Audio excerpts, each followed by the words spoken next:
getting like a feedback. You hearing that? No, sounds great. All right. FBI. So it says here that, funny enough, Darryl had an interesting comment, which is unheard of, but welcome. Darryl had an interesting comment regarding a shortage of warehouse space in Toronto or the GTA. He read an article last week about how Amazon wants to lease space in malls that was previously occupied by large retail tenants, and how remaining existing tenants of those malls did not want Amazon in the malls because the mall tenants believe Amazon would not attract consumers into the mall. What if Amazon did lease, then create warehousing space in malls and offered some type of customer pickup service? What if consumers could place an online Amazon order, go to the mall, have lunch, watch a movie, then on their way out of the mall, pick up their Amazon order? Sounds like an entertaining and productive afternoon.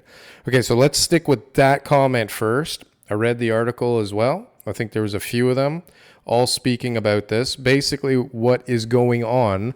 So there is Simon Properties, a gigantic landlord from the United States, unparalleled, the biggest retail landlord in the United States. And they are obviously having all kinds of problems right now.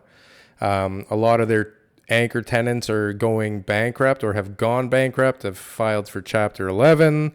They're in some kind of problem, or they're just closing completely. They've offered to buy gigantic chunks of some of these businesses to keep them afloat, I guess. Some that they feel have some promise once this thing is over and things return to normal. I guess partially a desperation play to keep them open, and maybe a nice little grab of that company. Maybe it'll work out for them. But yeah, they have been in talks directly with Amazon to see if the Amazon can take, I guess, some of this space.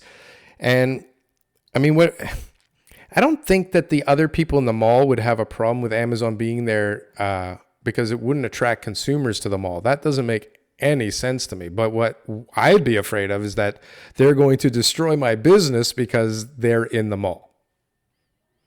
That's what I would be worried about if I was in the mall. But Amazon bringing people to the mall would be better, I would imagine, than the gyms, which have been a huge anchor tenant for malls lately, where they're just bringing people in every day that have to walk by the coffee shop and the McDonald's and, the convenience store and God knows what else they need there. But on the way to and from the gym, that's been a home run, and that's obviously not the same as it was a few months ago. But Amazon, I mean, God, imagine how many people are coming to the mall to pick up that package, right? Instead of waiting a day, or because they're just there. I don't know if they're going to do retail or if it's just pickup, but there's zero chance, if you ask me, that Amazon doesn't create a ton of traffic, especially if they start opening up some of their like touchless or no payment kind of ideas, those quick, those quick stores where you walk in, they scan you with everything that you take, and the next thing you know, you get a bill. X-ray your pockets, yeah. What the hell? But that, or even their groceries, like Whole Foods, if they start opening up like these big Walmart type things that also act as distribution centers, like, sounds like a lot of traffic. I think it all sounds great. I think it all, Brian's ideas, what you just mentioned, I think they're all very, futuristic, cutting edge type of stuff. This is in the States though. This is not Canadian retailers. The traffic, this is Simon Properties only is what's going on right now. But exactly. Regardless, even in Canada, I mean, that sounds like a no-brainer. But there's no hint that this is coming to any of the Canadian malls anytime soon. But the main thing is it could work. It's a great idea. I think Amazon would be a welcomed tenant. I think it's something that they need to, and this is how we'll segue into the next part, they need to come up with a better use of the real estate that malls were built on. Absolutely. The times are changing. Absolutely. And so we'll segue into Brian's second part. I've also noticed that some shopping malls have demolished areas that used to be occupied by large retail clients, mostly Sears, although that is not correct. It's not mostly Sears. But yeah, they are redeveloping their properties, basically. He listed a few properties, Promenade Mall and Thornhill. I only know the one at Pickering Town Center that was Sears. I don't know the Yeah. other one. Well, listen, Promenade Mall, they're like leveling a nice big chunk of the mall. They're building out the whole parking lot. Yeah. That's going to be a huge project. There's the Dufferin Mall that Elad and Freed are doing, which is gigantic. Is that the whole mall? Like they're getting rid of the whole The Dufferin Mall? whole mall is going to, I don't even know how many buildings they're building on that thing. Okay. It's crazy. That's a good location though. Yeah.